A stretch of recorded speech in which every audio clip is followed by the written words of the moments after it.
Good afternoon and welcome. I'm Iris Wagstaff and I am a STEM program director at AAAS. I'm also the NSF PI for the AAAS STEM initiative. Thank you so much for joining us today. We are really excited about today's topic as well as our speaker. Before we get started with the presentation, I have a few housekeeping items to cover. First of all, we will have a Q&A session at the end of Xueli's presentation, so you can definitely go ahead and put questions in the question box, but we will address those questions at the end of the presentation. Second, we will have the slides and the webinar recording available for you no later than Wednesday or Thursday. They will be posted on our STEM website, and you'll also receive a follow-up email that will include the slides and the webinar recording. And last of all, we do have a resource tab with some items and information for you to access. In the resource tab, you will find links to our AAAS STEM website. You'll also find a link to the NSF STEM program site. We have a link to the survey that we'd like you to complete after the webinar. And then we also have links to our past webinar recordings and the slides in case you missed those. So let's get started. So the American Association for the Advancement of Science, or AAAS, is the oldest and largest general scientific organization in the world.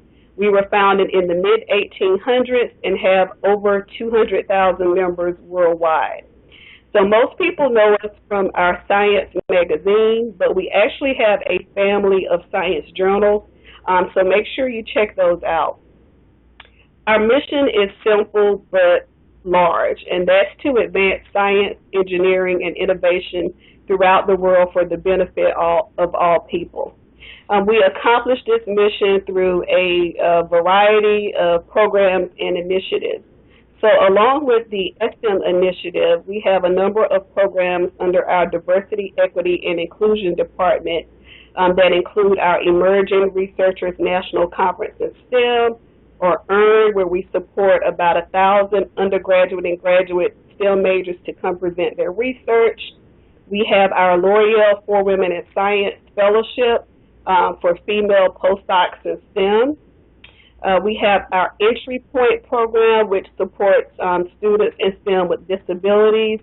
And we also have our Sea Change initiative, which focuses on institutional change at the faculty level. For more information about AAAS, please visit our website. And we also have a number of other resources that includes our Science Careers website. Next slide, please.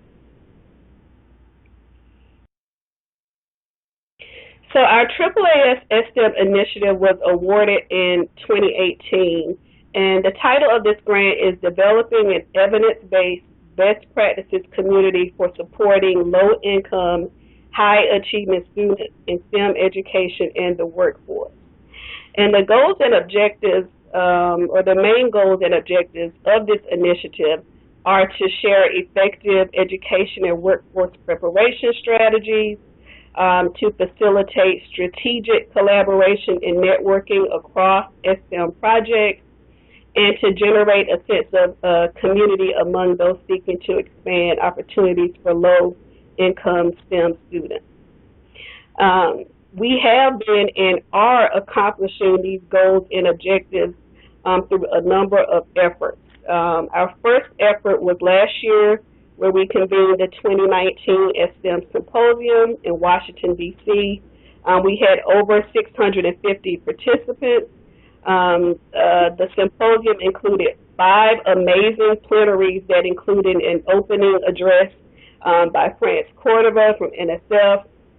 We had about 30 workshops focused on different topics in STEM education.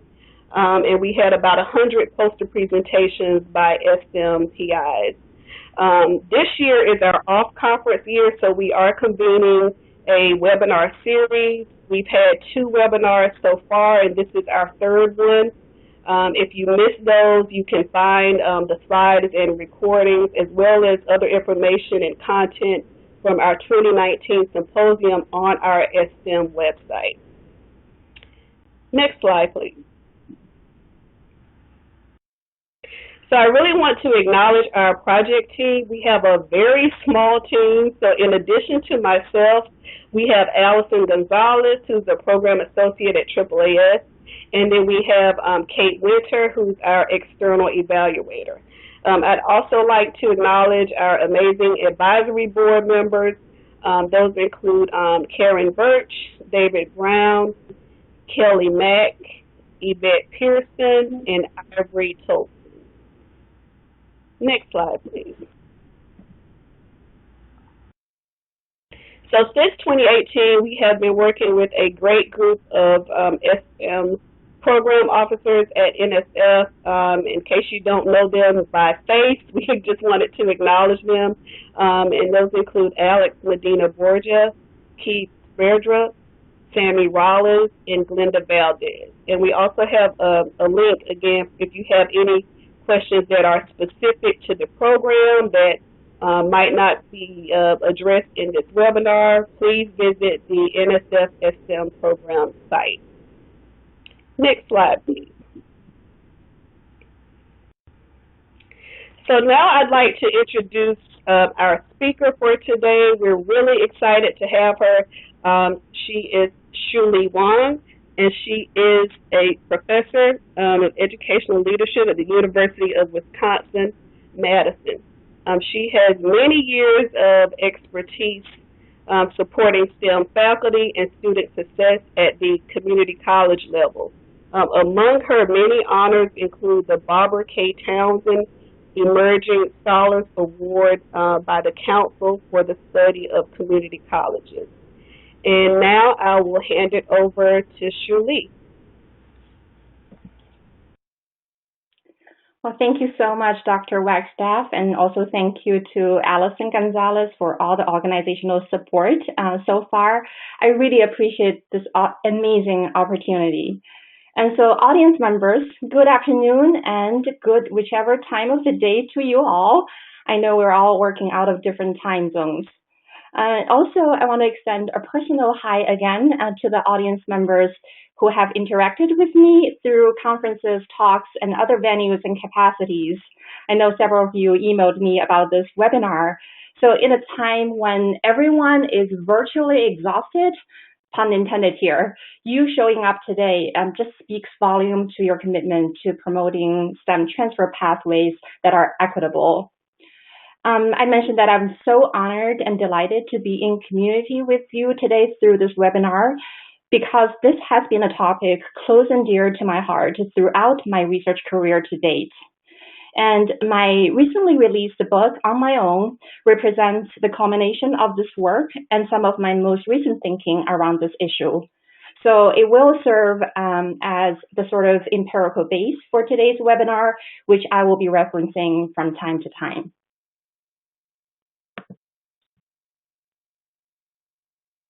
The reason why we're all here today is that we all hope to promote transfer in STEM. And so many of you have actually worked on the grounds toward that goal tirelessly over the years. But to further unpack why this matters as a national issue of concern from a larger education policy perspective, there is this big transfer aspiration attainment gap in terms of how many students entering community colleges hoping to transfer versus how few actually ending up doing so. This disconnect is true for all majors, but it's even greater for students in STEM, as I found through analysis of national databases in my earlier research. If we think about this disconnect, it is troublesome, especially when we think about transfer as one of the most democratizing functions of community colleges and frankly higher education writ large in the United States. In that sense, if we limit STEM education at the community college to job preparation at the so-called sub-baccalaureate level only, then this leaves out a huge group of brilliant STEM students who may desire to transfer, and essentially blocking their upward mobility in terms of their education and career. So building equitable transfer pathways in STEM and beyond is not just an issue at the individual level of whether a student realized their educational goals or not. I know we all at the individual level want to support students, but it's beyond the individual level. It's actually an issue of social mobility, equity, and justice.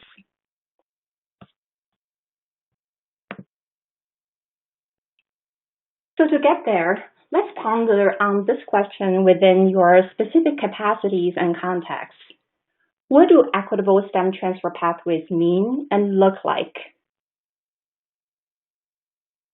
You might have already thought about this question for quite a while.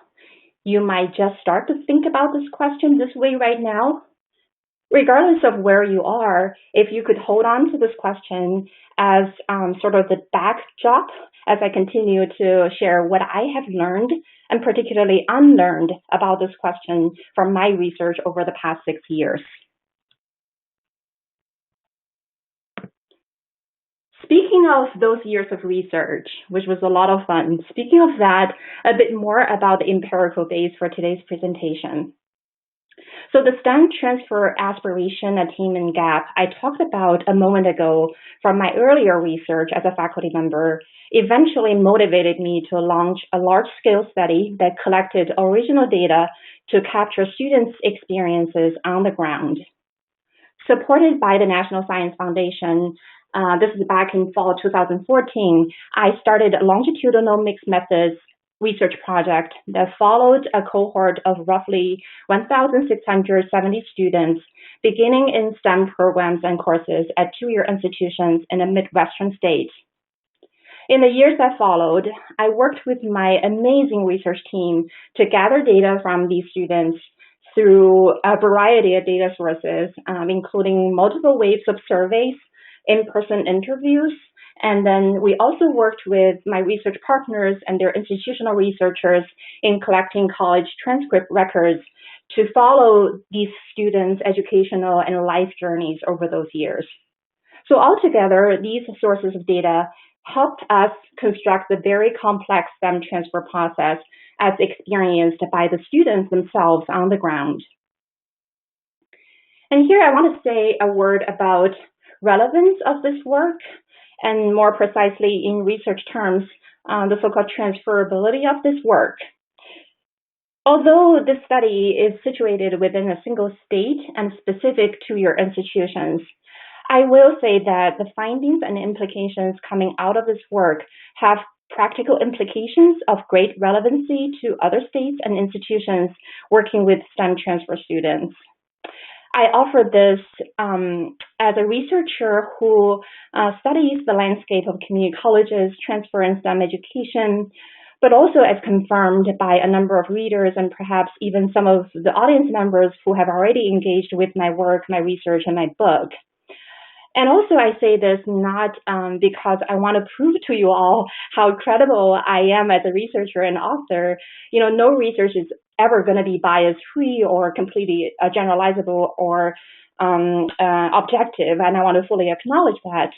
I offer this simply because I want to provide all of us, myself included, a gentle reminder to avoid the not my problem mentality when we see issues of concern happening in the so-called other places.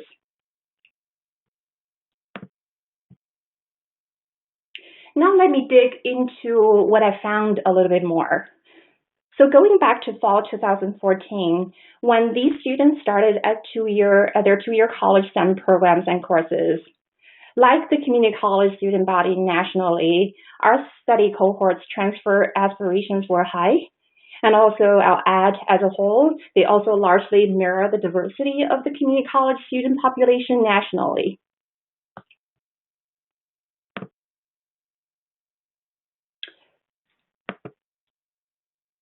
Fast forward 4 years later, our transfer aspiring students fell under 4 trajectories, which I call momentum trajectories. Roughly 40% of the students landed on the linear upward trajectory, meaning they transferred to a 4-year institution. But more alarmingly, about the same number of students were on the taking a break trajectory, having left their two-year institution without transfer and without receiving any post-secondary credential. About 13% of the students were on the detoured trajectory, where they had to piece together multiple institutional attendance or programs in order to transfer upward, oftentimes after recognizing that their initial institution or program was not a good fit for a variety of reasons. A final trajectory is deferred, with 9% of the students on it.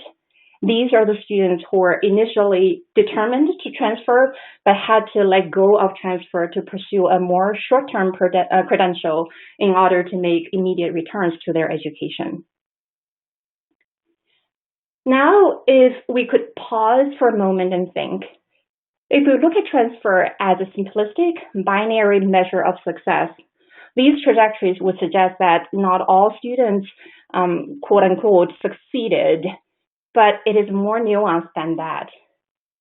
When I said that, I should particularly point out that the students across all trajectories were extraordinarily motivated and resilient.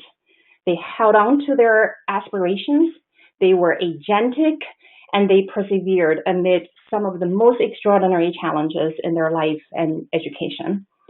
And this is especially true among many students of color, women, and first-generation students. So these students' drive, motivation, agency, and so on, to me really represent the asset that they are and that they possess from within themselves. And this is a very important part of the gist of the findings on my own, as embodied in my book title.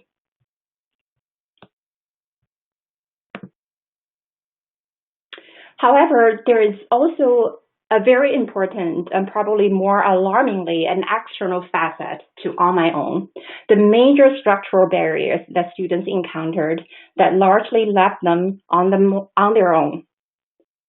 So the students across the board, across all four trajectories, faced a number of common structural issues in their quest for transfer. They were faced with a lack of clear articulation in courses that applied to specific STEM majors. So the vague alignment between course and major requirements made it very difficult for the students to match up the right courses with program requirements. Then there were no clear course pathways that fit students' scheduling needs in light of their life, their work, and their other school obligations. And this is an incredibly important concern, as if we think about STEM courses, they tend to be highly and narrowly sequenced in a time-constrained manner, and this works against the community college students' need for greater flexibility in terms of course options and availability.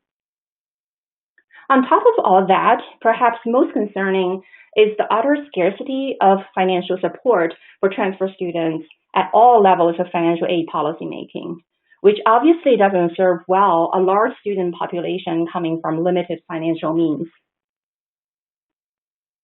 All of these structural issues, they fed into one another to adversely affect students in super confounded ways, but particularly disadvantaging those from low-income backgrounds who needed to work, and this is often intersecting with racial backgrounds and identities.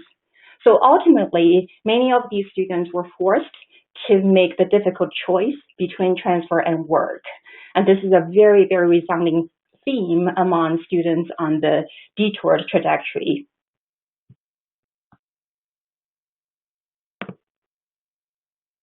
Beyond the structural, it is equally important, if not more important, to take a closer look at STEM transfer students' experiences, both in connection with, but also more often beyond these structural issues. So through this research, especially our interview data that we collected from students, told me that students felt like they were on their own, and as a result, they adopted highly individual approaches to transfer.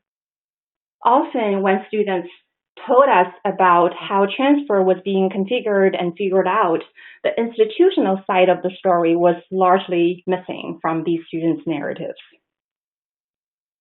Although I also want to acknowledge that instructors, advisors, services, and support were helpful, and that's true, and there's no deny of that, but they existed and happened in very incidental and unstructured ways.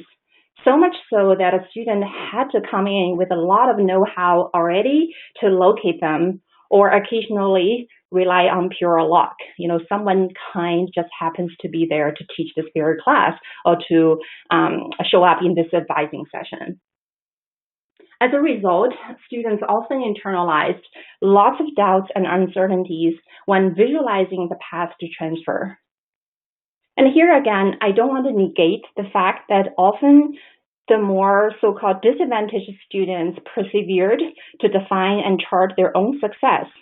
But the structural barriers at work disrupted these students' experiences and educational path in very uneven, inequitable ways, which I am getting to in the very next slides and onward. Indeed, I found serious issues of concern around equity or lack thereof embedded within the trajectories followed by our students. In a nutshell, these trajectories are highly associated with the academic, social, and family resources available to the students, with students in the linear upward trajectory being the most advantaged and those underprivileged students concentrating in the other three trajectories, especially taking a break.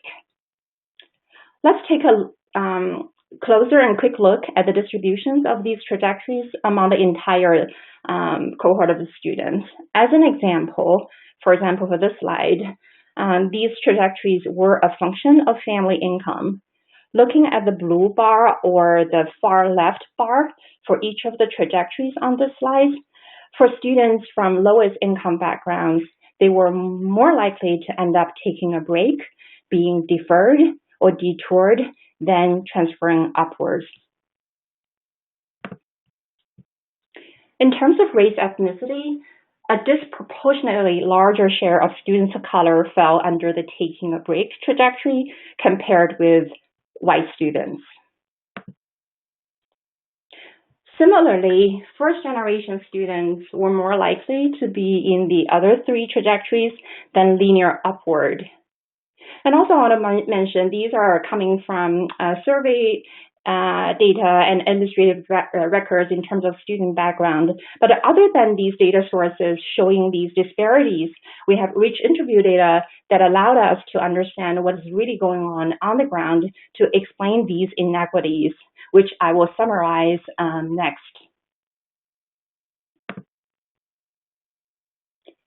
So what have I learned or not learned from these students' journeys over the years?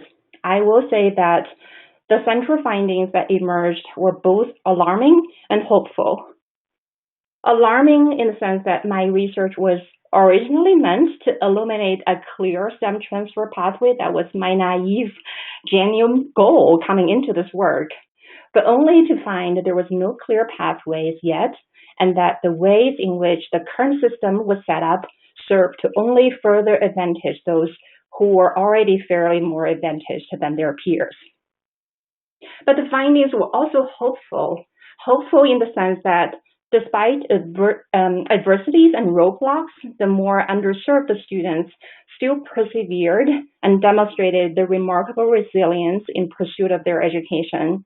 And like I mentioned before, many of them were able to chart their own success, especially if they happened to also encounter supportive instructors and advisors along the journey. But at the end of the day, as an institution, higher education cannot default to the remarkable agency and resilience among underserved and underrepresented students.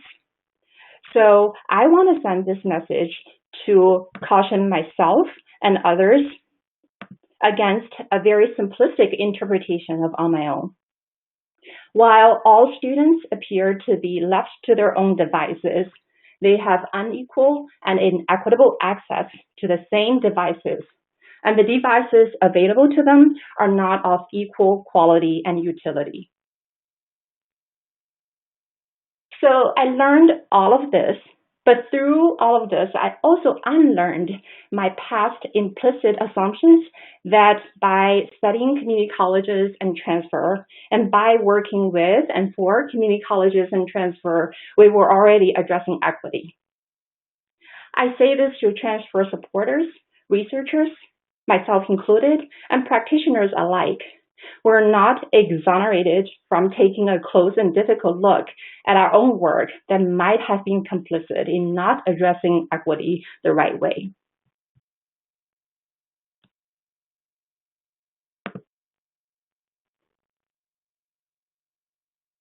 With all that I've learned and unlearned, how do we promote equitable transfer in STEM? Let's first start with the structural level. To begin, both transfer receiving and sending institutions must actively and collaboratively flesh out institution and program-specific articulation agreements. Second, we must openly recognize that program faculty at both ends of the STEM transfer equation are equally responsible for equally important areas and stages of learning, and they must engage in co-creating learning objectives, streamlining courses across institutions. And next, programs should revisit academic scheduling to address the narrow access to transferable STEM courses and programs. So really optimize scheduling based on when students can actually take them without compromising their life and their other obligations, instead of defaulting on past practices. And this was always done in the past. Last but certainly not least, STEM programs might reconsider their current structures and sequences. When certain STEM, and particularly math courses, have long served as gatekeepers instead of gateways to success, we might really want to pause and disrupt our thinking that views these courses and the way they're structured as simply rigorous or inherently difficult or long. Instead, we might want to consider, instead of what was always done in the past, could there be better ways to transform these structures and sequences so that they can broaden access and engage students in more meaningful and productive ways? So these are some of the structural considerations. But our students don't just navigate the structural. They are experiencing structured opportunities, or often lack thereof, often inequitably, as I just shared. So it is critical when we address structural change or reform. There are so many initiatives around structural reform. We don't brush aside, when we do all of those, which is important, but we don't brush aside considerations around how students actually access and experience the structural. In that light, first, community colleges and four-year institutions on both ends must create a truly inclusive and empowering environment that supports students. And this means, frankly, working to combat implicit bias, stereotype threats, racism, sexism, and other types of bias and discrimination that are pretty pervasive in STEM fields of study in particular, which could result in the kinds of classroom and advising spaces as really safe havens for minoritized students to feel safe, and then they can start to explore and cultivate their genuine interest in some fields of study and transfer eventually. Otherwise, we're just perpetuating inequitable and less than supportive experiences that reinforce disparities in transfer pathways in STEM. Also, I want to say a word about advising, and I mean advising here broadly, including support in general, be it from advisors and instructors, especially community college students, given that their time engaging with the campus primarily concentrates in the classroom. The students do not always make that fine distinction between who's the advisor, who's the instructor. So I was really here talking about support in terms of advising in general. And we need to support the whole person.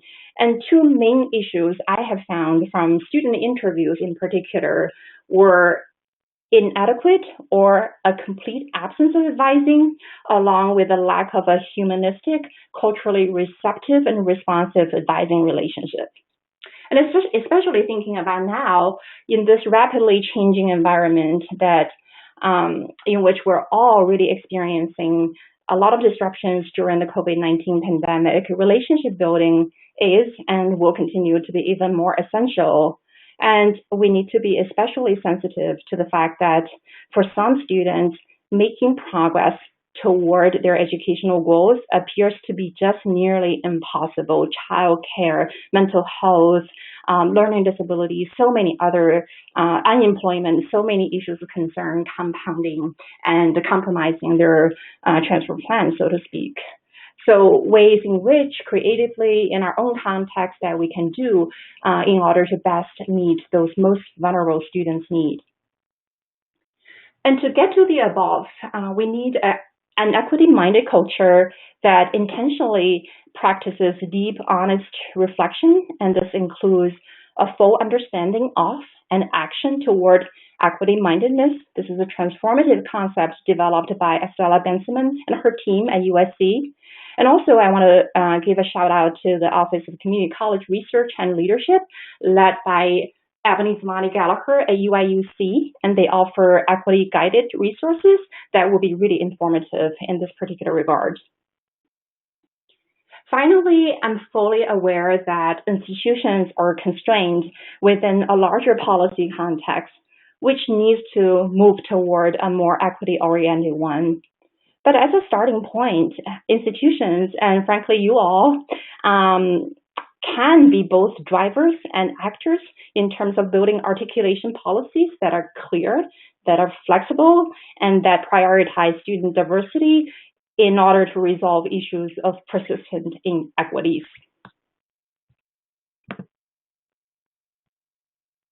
As we contend with these systemic challenges, so to you all, to the STEM community that I'm a part of, what can we do in the immediate now and near future? I offer these two reflective questions as a guide for our day-to-day practice. I know first-handedly, as STEM teams in particular have a vast array of specific approaches at our disposal, but often it is easy to get lost in the weeds and just keep throwing out these strategies and tools to support students. I know I err in that regard as a teacher. But take a step back and take an introspective look inward and consider these two questions for everything we do in the moment of crisis, but also just in perpetuity. Do our efforts serve students justly by addressing their unique needs? Who is still not supported by our efforts? And most importantly, how can we change that? Why is asking, answering, and acting upon these two questions important to guide and potentially change our work? I hope this figure from my book, based on the culmination of all those findings, will shine some light on the various domains in our education system and society, and frankly, blind spots in our own thinking and practices that pose the so-called friction to STEM students' pathways to transfer, and particularly hurting those minoritized students in terms of race, gender, income, and such.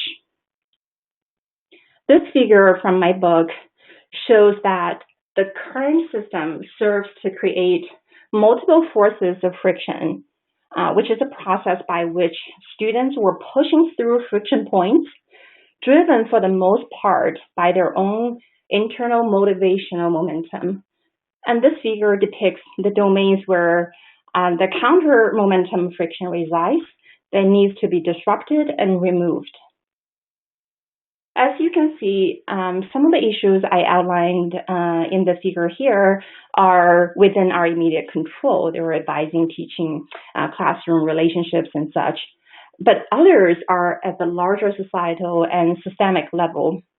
But even those larger issues do trickle down to our practices and influence how we think about and how we operationalize about supporting students on a daily basis. So they are also kind of our problems. So using those two reflective big questions I shared in the previous slide as a guide, I view this figure as a map for us to identify blind spots and enact change to cultivate equitable STEM transfer pathways.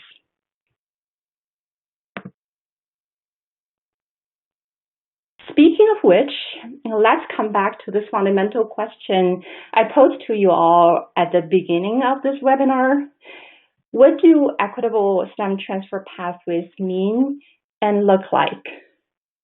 I realize I do enjoy asking questions.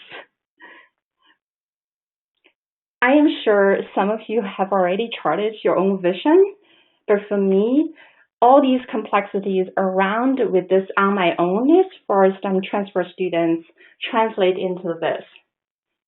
If we were serious about supporting all transfer students in STEM and beyond equitably and building a truly equitable STEM transfer pathway, then in fact, we do not assume that we're already addressing equity just by working on transfer issues and by being in this community. And we must intentionally redouble our efforts to support the most vulnerable, even within this transfer population that we deeply care about. It means we do not assume sameness. We do not assume sameness in our students and our practices.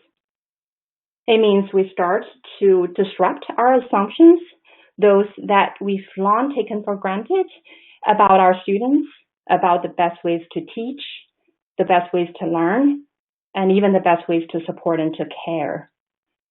It means that we engage in a never-ending reflective journey to travel outside of our comfort zone to be ready for the students instead of expecting the students to be ready for us or our standards that assume sameness across all students.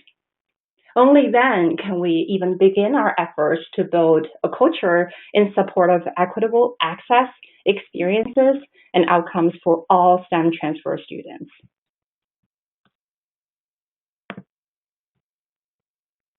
So eventually, what does an equitable STEM transfer path or STEM transfer journey look like?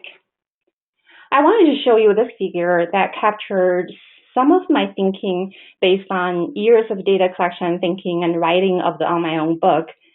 I've touched upon many of these elements already, but here I want to bring to light a few key sort of global, larger picture considerations. I want to first emphasize that transfer receiving and transfer sending institutions should be equal, active, and proactive partners in supporting STEM transfer students. And the students, from firsthand research, and I'm sure many of you know, they are deeply impacted by both ends of the process of transfer. And here, particularly, transfer receiving baccalaureate institutions, we must not let our community college partners to shoulder the primary responsibility that has been the case historically. And we need to step up throughout the entire process, not just post the point of transfer. The second larger picture consideration I was wrestling with is that when we consider structural issues, such as articulation, and individual aspects, such as relationship building, we must account for the many life contexts and realities of community college students so they don't have to make the hard choices between school and work and family, and oftentimes because of narrow access to courses and or a lack of understanding of these contexts on the part of their well-intended advisors and instructors, and or a lack of sufficient financial resources. And here, with the mission of STEM, this set of issues actually pose very complex and nuanced conundrums because oftentimes the assumption is that in STEM programs, we support low-income students, so there's scholarship provided to them. But the danger of that approach without deep reflexivity is that, the students were already provided pretty generous financial support, and they should be good, they should be engaging in this and that. But oftentimes I found from my more recent research, which is outside of this particular book, was that low-income students and also many low-income students of color, they come from their own community and family context where their support, financial support back to the family and communities and emotional support matter the world to them and to their communities. So sometimes, the kind of scholarship available to them goes somewhere, but it doesn't go a whole long way. So when you see a student as funded by some programs kind of appearing to be struggling, and then you realize they're taking outside jobs, what was your first reaction? Should that be that, oh, the students were just not taking this opportunity seriously? That's actually one of the findings from this other study I was referencing. Or should we be pausing and thinking about whether there is a much more transformative and responsive and relevant approaches that we can adopt to fully account students as truly this whole human being situated within their community and cultural and familial context. So I wanted to unpack this a little before moving forward. And then third, this is the third and the final global larger picture consideration about this pathway. So everything we do in terms of support and when and how it is provided and to whom, we must be extremely careful to make sure students would have equitable and easy access to all of it. And this is very, very important when we think about some of the advising, transfer advising or transfer support models where you might hold sessions, in-person visits and virtual, especially now. But then are they occurring frequently enough to accommodate all the scheduling needs? And was that information out there easily accessible rather than this just one singular channel, which oftentimes may not be broadly accessible to all of the students because of their bandwidth and because they were attending to so many other important matters in their lives.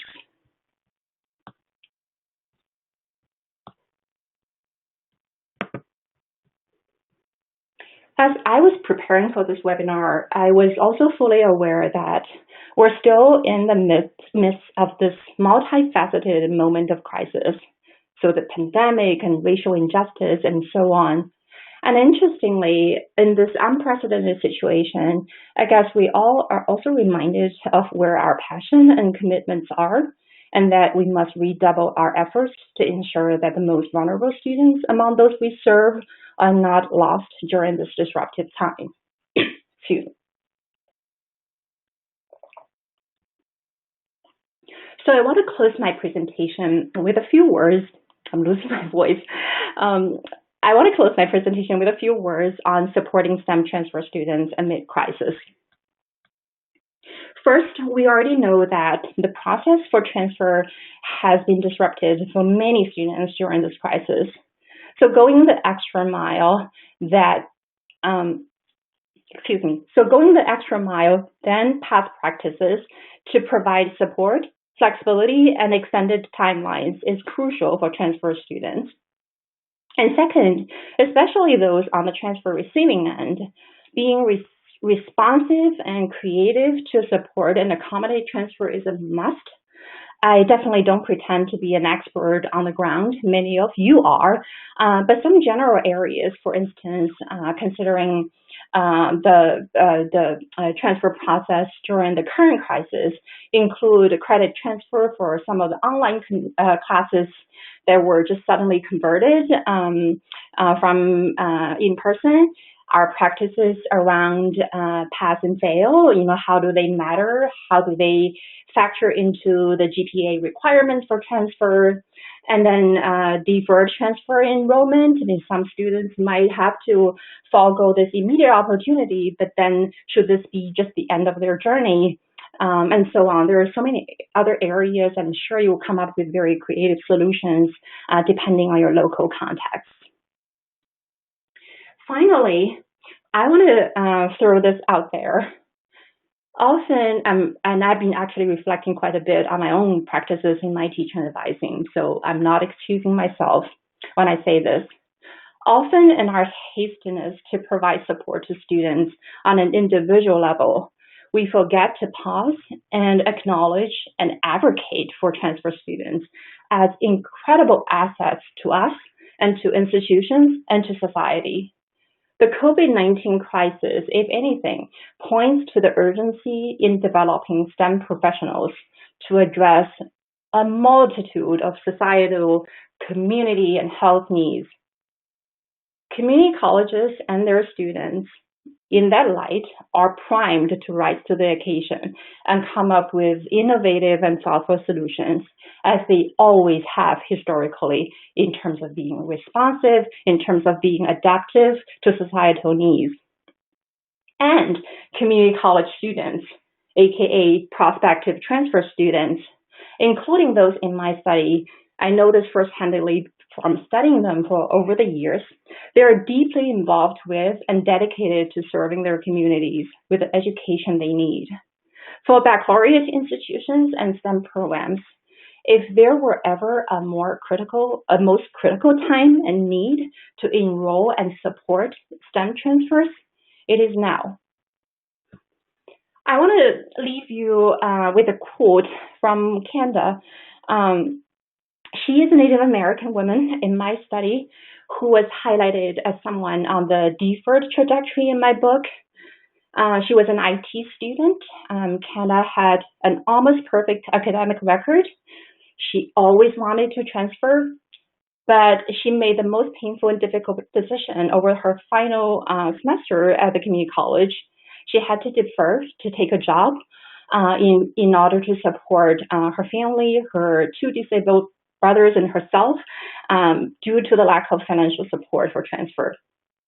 And in my most recent communication with Canada, just a few weeks ago, you do this research and sometimes the relationship becomes a long-term one in the best possible sense. And in that conversation, she shared she was just gearing up to possibly extend her education while still working full-time. And this is what she said to me over Zoom when sharing how she's been doing since I last interviewed her around 2 years ago.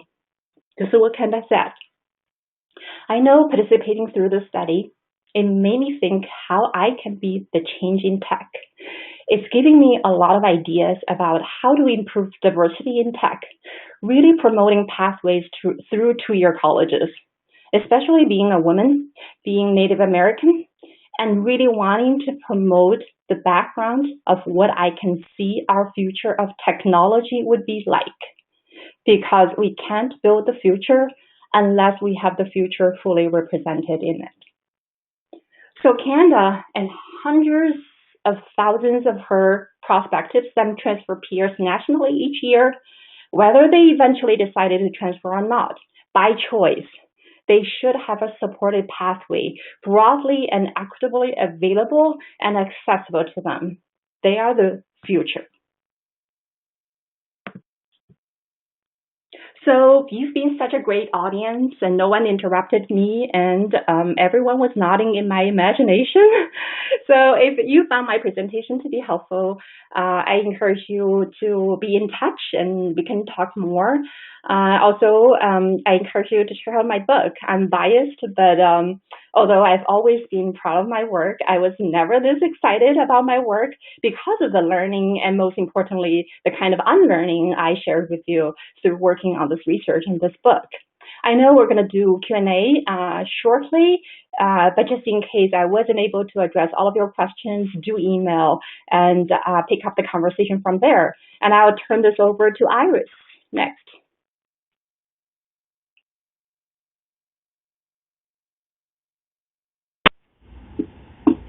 So thank you, Xueli. We'll actually go into the Q&A section right now, and then I will give a close out after your Q&A section. That sounds good. That sounds good.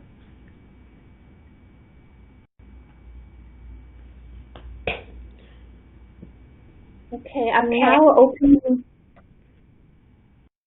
Did you hear echoing?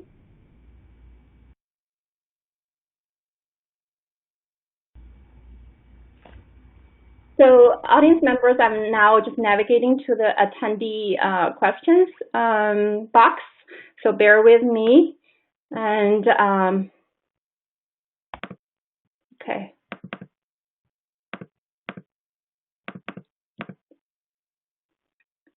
Yeah, so I have the first question. What is the difference between detoured and deferred? So John, you were talking about the two of the four trajectories I just shared. So detoured were those students in my study, over the years, they still continuously intend to transfer, but they had to either move laterally between two-year institutions or switch programs within their institutions in order to find a better fit or pathway in order to transfer. So at the close of the study, they were kind of still hanging there, enrolled in their two-year colleges with the intent to transfer, but they've been kind of detoured along the process over the course of 4 years. And deferred were those students who consistently aspire to transfer throughout their time at their two-year institution. But at the close of the study, they took a job, and often due to the reason that they would have to earn some money and to have some immediate returns to their education. So to them, transfer is deferred in that sense. And my next question is also coming from John. Hi, John. Again, of the 25% of two-year college students who are not interested in linear upward are removed from the data presented, another great data question. Yes, in the when I showed you the first slide, that's the overall sample, and then the overall sample obviously is slightly over 1,600 students. And then when I was showing the four trajectories, that's indeed limited to only transfer aspiring students.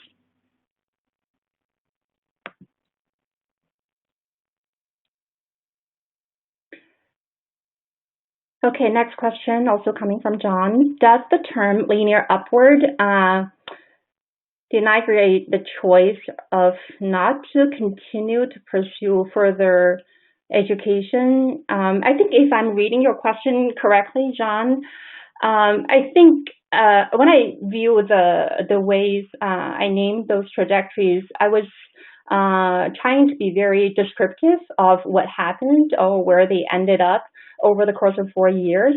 And so I definitely was not intending any sort of value judgment per se. So I will say by following up with some of these students, even beyond the course of the study recently, many of them continue to pursue education formally and informally. So as I mentioned earlier, and also as I detailed in some of my own work, I do not view these pathways, and certainly not the binary definition of transfer, as a success yardstick. So next question comes from Julia. Regarding gateway courses structures, what are some examples of how the change in mindset has been made at institutions? I like the idea of reframing, but I'm having a hard time visualizing what that actually looks like. I'm so glad, Julia, thank you for this question, that you brought up mindset, and because it's extremely difficult. And I can only share briefly from my research in close collaboration with math faculty members at two-year institutions, math in terms of math department math in developmental education, and math in technical fields of study. And mindset is really fundamental, because what that actually looks like would mean structurally we eliminate some of the prerequisites. Like a lot of the developmental math redesign is predicated on this idea, there is too much math going on sequentially that deters students. And so structurally, it would look very disruptive, quote unquote.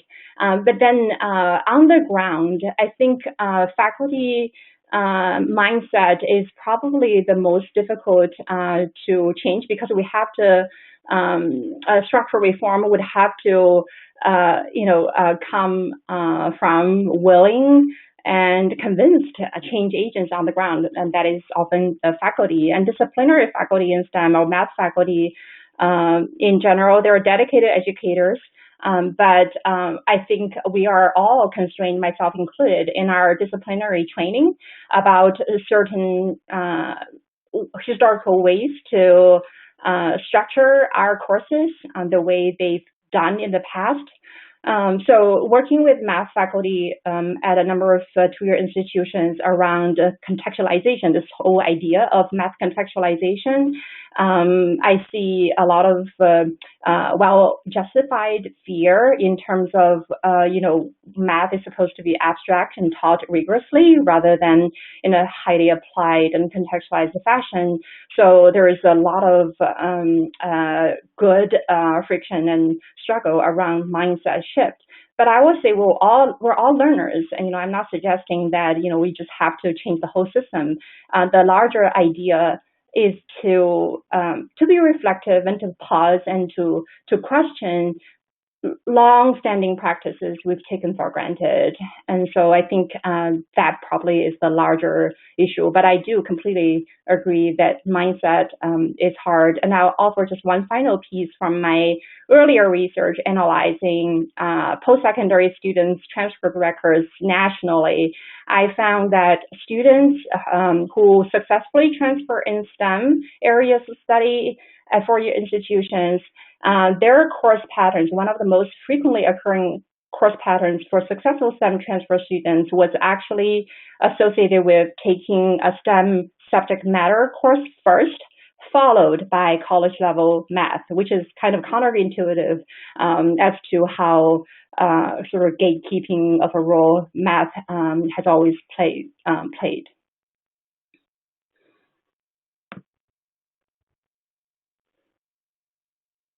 Okay, the next question is from Jennifer. Can you elaborate on what some particularly fruitful partnerships between community colleges and receiving institutions look like? Such a good question. Thank you, Jennifer. I know, again, you're all experts on the field and you have specific examples. And I think several important characteristics come to mind. Number one is the partnership would have to be situated within this common commitment and understanding with regard to transfer students as assets. I can't say enough of how important this is. Historically, community college students carry most of the weight, if not all weight, and say, take our students, they're great, take our students. And on the four-year receiving end, individual levels, transfer advisors were wonderful, but I was talking about systemically, transfers were viewed as sort of, they were not as well prepared, and so there's a lot of unjust stigma associated with a community college education and then transfer students coming from community colleges. So I think before entering any sort of partnerships between four-year institutions, take a space, a venue, or maybe repeatedly to kind of check some of our assumptions. How do we view transfer students from both ends? So earlier in my presentation, I mentioned the fact that we don't want to always just rest at the individual level, being a good person, being a good educator, in support of transfer students individually, but actually research has shown transfer students were as successful as rising juniors. And research has also shown that they only experience and probably just a very immediate dip in their academic performance, and then they just came back right up on par in terms of their academic performance. So I think the kinds of common understanding, viewing transfer students as assets, and that is a very important common ground for this kind of partnership. And then another characteristic that comes to mind is also this kind of continuous understanding or working toward equalizing is not the right word, but we first have to elevate and amplify the voices of our community college partners. And four-year institutions, this is where I am situated, we really have historical privilege relative to our community college partners. And so we should recognize that and use our privilege for greater good. And so this means, who gets to participate, who gets to decide the agenda, who gets to provide input in the best practices in support of transfer. So equitable would be the second characteristic in terms of partnerships. And then finally, it's more of a literal sense. I, at least in my own practices, and I see success in other partners that I've seen, physically we go to our community college partners instead of expecting them to come to us. We go to community college campuses to meet with transfer students, and now we virtually reach out to them to provide that kind of infrastructure and space so that they don't have to carry all the burden. I'm so enjoying this conversation, but I need to move on. Thank you, Jennifer. So, Pamela, next question coming from Pamela. This is amazing. Thank you. It's amazing to be in community with you all. Thank you so much. Can you please give examples of best practices of your suggestion of academic scheduling for easy, broad, and equitable access to transferable STEM courses? Yes. I wrote a page or two about this in my book. If I have a reasonable memory from what I wrote, I think one example is a block schedule. So meaning that students will be taking a cluster of transferable classes in a fairly concentrated time, rather than, they have to be here Monday through Friday because, who knows, there is a transferable course just right there in the middle of their scheduling. And because, some of the students were parents and they have childcare, they have other places to be in. And so block scheduling is a good example to make the most intensive and very meaningful and efficient use of student time. And I think another approach is to really broaden and take a close look at what is being offered and broaden the menu of transferable courses. And I'll use an example from my study. There was a student on the detoured trajectory, meaning that they were just, they were just detoured. There were no clear pathway out of that loop. And because she continued to miss that one singular chemistry class that was the only transferable option, and quoting her, Seamus, that's her name, and she chose as an alias for the study. And she said there's a number of looking similar chemistry course, and she literally said you can cam this, cam that, cam this, cam that, but there's only one that eventually turned out to be transferable, and missing that one key transferable course, and then that kind of set the whole time back for a year. So I think broadening our menu, this obviously goes back to articulation, but that would be a change more at the structural level. And next question is from David. Could you describe some of the articulation issues you identified? Yes, thank you, David. And I think from the mega level of policy, I think one of the, in terms of equitable transfer, the topic we're focusing on today, the larger articulation landscape, the biggest issue to me is that equity indicators are not incorporated, or at least not comprehensively incorporated. And obviously, we all operate within the policy context. If there is no, there's basically no money where our mouth is, and it definitely affects our day-to-day practices. So this is a very important issue of concern. I am cautiously heartened that the Higher Learning Commission and other accrediting bodies started a conversation. Maybe they will be implementing actually equity indicators in reaccreditation practices. Despite all the intended, unintended consequences, I do believe equity indicators should be factored into our accountability system across multiple levels, starting with mega level policy making. And then in terms of some of the institutional and program specific level articulation issues. Sorry, I'm starting to lose my voice, but I'm good. Okay. I think one of the most concerning and almost heartbreaking issues is that a lot of states, in fact, include the state in my study, have invested a tremendous amount of resources in establishing those agreements and have very technology savvy kinds of systems to kind of chart the map in terms of work courses articulate, work programs articulate.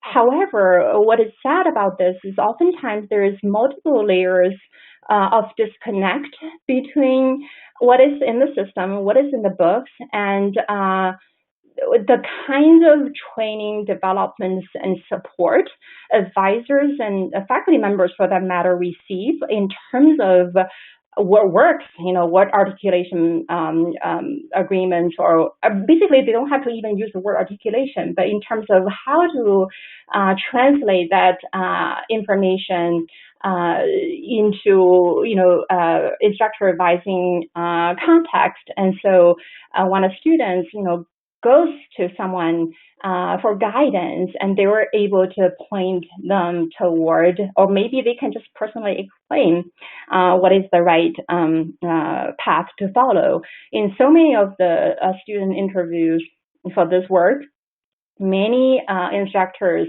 through students' accounts where they were not able to tell, and even sometimes advisors, despite their best intentions and hard work, they were sharing inaccurate information with students, and it's not really their fault. So I think there's got to be a better system for easy, flexible, and accessible flow of information with regard to how articulation policies are being operationalized on the ground and communicated to those educators and then in turn to students. So those are just a few of the key issues coming to mind, but there are more.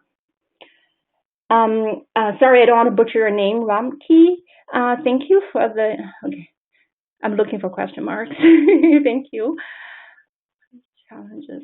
One of the challenges I'm seeing in STEM and engineering in particular is that while a large number of students start out with an interest in engineering, by the end, they're ready to do an actual engineering class. More than 75% have already decided not to pursue engineering for various reasons. Have you seen any efficacy for a more streamlined track of study with cohorts that help retain students? Yeah, great question. I think here are where my thoughts are. I think there are definitely, even through NSF funded programs, and you will be able to identify more focused lines of inquiry or practice better aligned with specific STEM pathways such as engineering. So I don't want to mispresent that knowledge base, and so that's just a side. I will say that when we think about the intersected nature of STEM programs and disciplines, I don't view this as a zero-sum game. And for instance, I personally feel actually pretty okay and even inspired when students, through their exploration of certain STEM courses, and then they realize this did not best align with their commitment and interest and who they are, and they switch to another STEM area, or maybe just switching out of STEM in general. I think that's perfectly fine. And so I think my first larger point is more philosophical. I feel as long as we're really working to broaden student access to the kinds of pathways with STEM being a very important facet of their educational journey, because we all recognize the importance and the value of learning happening within STEM. And I think I'm fine. And actually here, one of my collaborators at a four-year institution working with community colleges, they were on a STEM team, and oftentimes she even advised prospective transfer students when she realized and their better fit is another four-year institution. So philosophically, I feel if, this kind of not lack of retention or this movement at the student level across STEM majors and beyond is coming from their just choice, and that's not necessarily a bad thing. Having said that, I think to your question about studies and ways in which to better stay students so that they have this more streamlined and straightforward pathway. Nobody wants to detour, so that I get that, and I think it is very important to cultivate that kind of sense of belonging within STEM, and cultivating their identity as a STEM learner, of course, discipline specific. And I have so many amazing community college researchers in my community who do this work, just to name one, Sarah Rodriguez at Texas A&M Commerce Campus, and there's a lot of research that has been done in terms of how to cultivate STEM identity and sense of belonging from the early on. And so I think that line of work is really worth checking out, even though this most research, and the studies do have a lot of implications in terms of our study. And some of the things I mentioned earlier today about we have to make sure our advising spaces and classroom spaces are really safe enough and not really threatening to students. And also related to that consideration, I think across maybe engineering and maybe other fields of study, IT, sometimes we hold on to this meritocratic point of view, and we say things like talented people succeed in this field, and that's very discouraging. It's probably well-intended coming from instructors. And so after my students in my interview told me that, I was going back to all the language I use in my own teaching that could be actually damaging to students. So I think that kind of earlier sense of belonging, disciplinarily, is that word, is going to be one important factor to consider moving forward.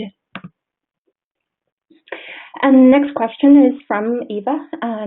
Did you look at the impact of STEM centers? In my research, I found that student-oriented, equity-minded STEM centers can make a large difference in connecting students with each other, with faculty and co-curricular sources of support, and much more. And thank you. Yes, I actually think, without knowing too much of the background of what you were referencing in terms of STEM centers, but just based on your brief description, Eva, here, I think it really seems a super amazing approach, because we can't address equity issues when we don't even name them. That's why I keep saying we can't assume sameness. So just by your description, the center is framed around, equity-mindedness, and it seems to be a remarkable direction to follow. It seems exemplary to me, although I can offer more detailed responses to that, but definitely it seems like the right way to move forward with. Liang Zhou, next question. Comes the next question from community college students. If they can easily find a job after their 2-year degree, they may not want to continue their education in a 4-year college.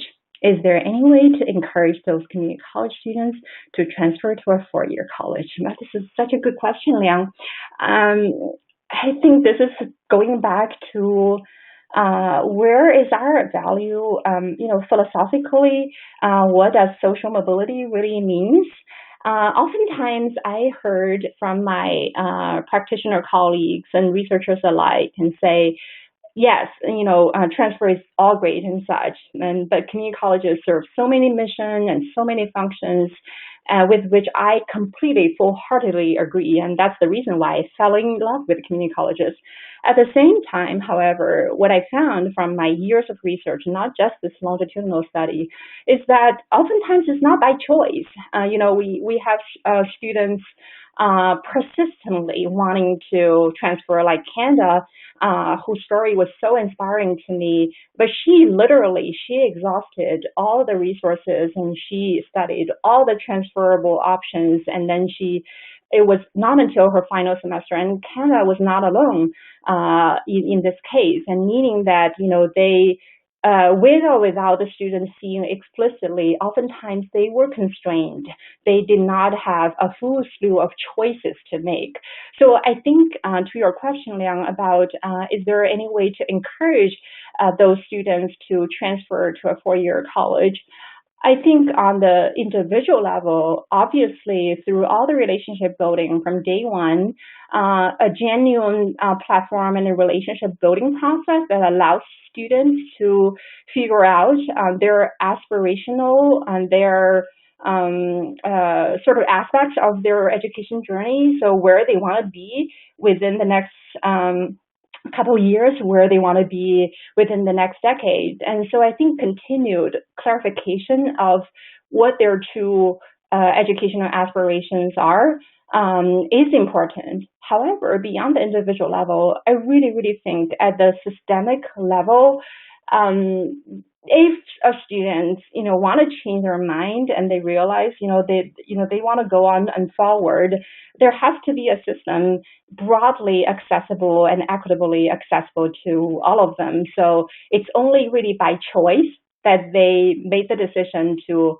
not transfer, rather than, literally out of reach financially. Literally, this is the kind of campus environment that's really not representing and accommodating who I am. So, those are some of the ideas. Andrea, next question. Your data presented the breakdown of characteristics within the trajectory. How do the trajectories of minoritized or disadvantaged groups compare? For example, among first-generation students, do they tend to take a particular trajectory? And thanks. So we were nodding with you. Thank you, Andrea, for offering that feedback. Yes, and I think, Andrea, your hunch feeling is definitely spot on. The few slides that I showed you include only a number of minoritized backgrounds and identities, and across the board, I would say the pattern is pretty persistent in terms of students who come from underserved backgrounds, marginalized identities tend to following one of the other three trajectories, and taking a break and detoured or deferred. I don't know whether this is what you're also getting at. I was going to say, even though I didn't present all the data dissected across the whole range of identities and intersectionality thereof, I will say, being immersed with this data, when we really kind of, slice and dice the data all kinds of ways. Indeed, it proves heartbreakingly the fact that the students with the most minoritized backgrounds and identities tend to be the ones who, despite their transfer aspirations, did not really get well served by the system. So even if we look at specific racial groups, and even when we intersect gender and race and class, for instance. Okay, so next question is from Gary. Does your data set analysis include individuals with criminal backgrounds, their special challenges in pathways, support, special needs, etc.? Yes, and this is no. The question, the answer to your first question is unfortunately no, because of some of the constraints that with the NSF funded, some of the parameters associated with this particular project, and also some sampling criteria issues. But with regard to incarcerated individuals and students, they actually, even though the study wasn't designed that way, anecdotally, I will say that in my interviews, there were a couple of students during the course of the study, they experienced incarceration, and then they were, from their experiences, what they could share with me, and this is really the kind of heartwarming part, and they felt their two-year institution gave them the second and the third chance, and then that's the place where their heart was being nurtured. This was from one of the participant quotes. And I don't have data that, in research terms, that were saturated enough for me to speak more broadly about this issue, but having those interview findings from a couple of students was something that has been sticking with my mind. And also, Gary, you have a question, gender differences? Yes.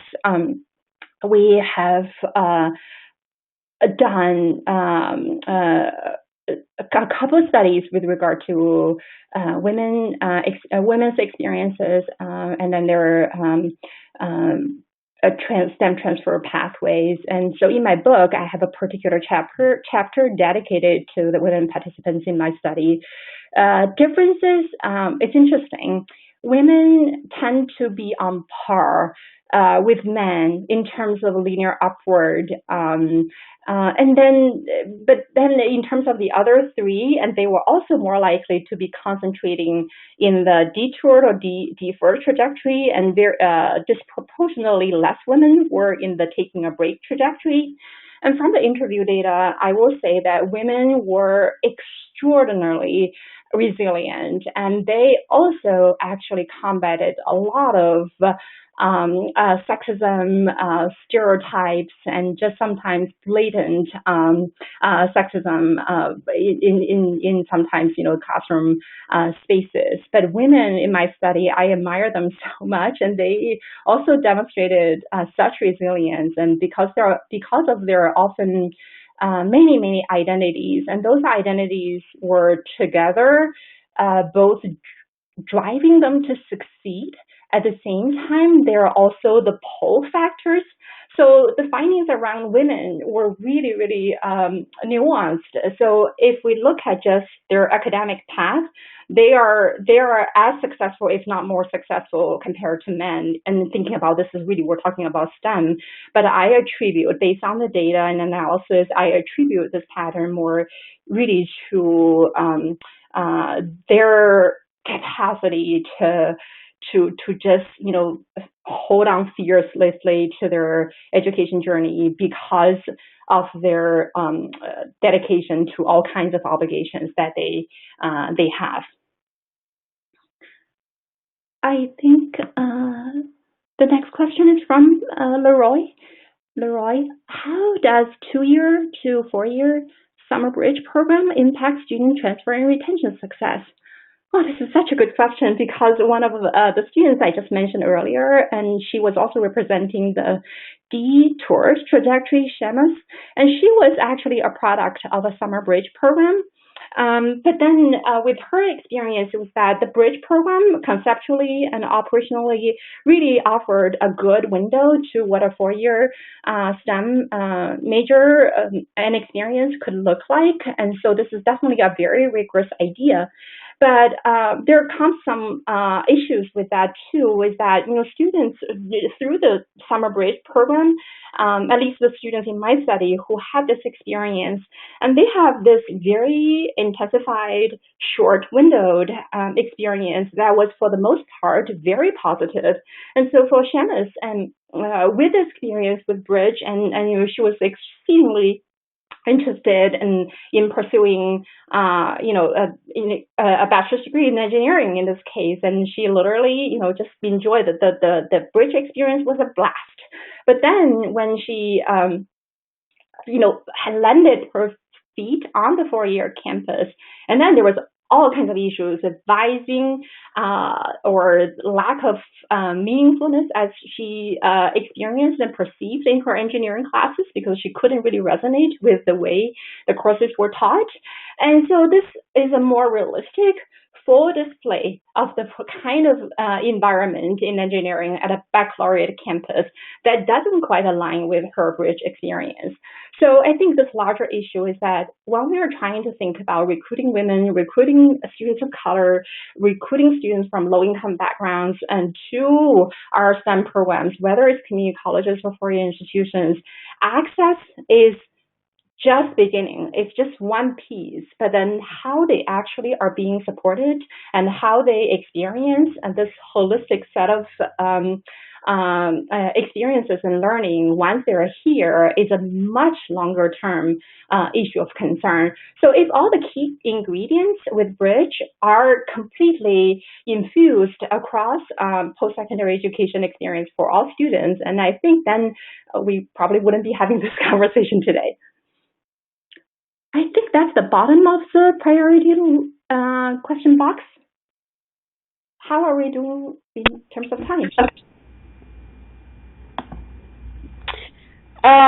We have about 5 more minutes if there are additional questions and if you still have a voice left. If not, we can close out now and I give some closing thoughts.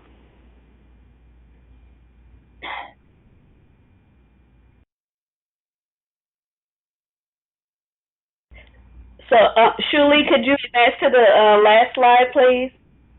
Yes.